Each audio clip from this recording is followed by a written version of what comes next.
Today started quietly, the kind of quiet that makes you slow down without even realizing it.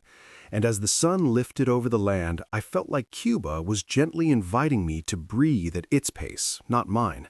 I didn't rush anywhere. I just watched the morning stretch itself awake. The fields, the roads, the people starting their day like they've done 1,000 times before. And there's something grounding about that, something that makes your thoughts soften. Moving through the countryside felt honest, unpolished, real, and every smile I passed felt unplanned and warm, like I wasn't a visitor but just another person passing through. I kept noticing small things, the way food was prepared without hurry, the way conversations happened without phones in hand, the way time seemed to widen instead of shrink.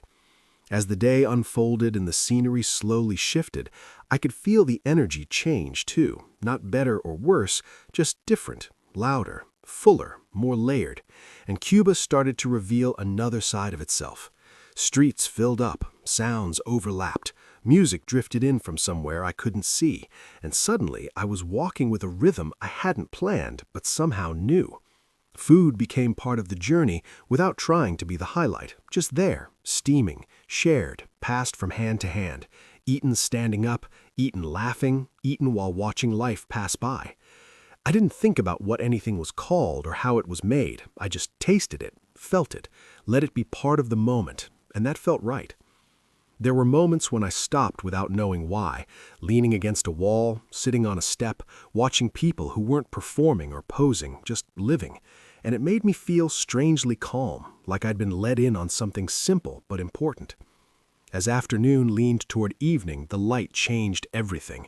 Colors softened, shadows stretched, and Cuba felt almost cinematic without trying, like it didn't need to impress anyone. Music found its way into the streets again, not loud or staged, just present, and people moved with it naturally, smiling, swaying, existing together in a way that felt effortless. Sharing food at night felt different too, slower, warmer, conversations drifting without direction, laughter arriving unexpectedly, and I realized I wasn't checking the time anymore.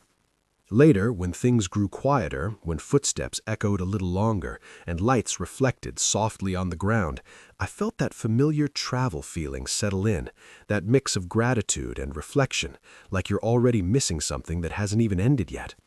The night air carried calm instead of noise, and walking through it felt like closing a book gently instead of snapping it shut. When morning returned, softer than before, it felt like a continuation rather than a restart, and leaving the countryside again felt personal, like saying goodbye to people who never asked for anything but gave a lot. Sitting with a simple breakfast, I thought about how little it actually takes to feel connected, how sometimes it's just walking, eating, listening, and letting a place be exactly what it is. As the day eased toward its end once more, I realized Cuba hadn't tried to tell me a story, it just let me experience one, and somehow that made it feel more real.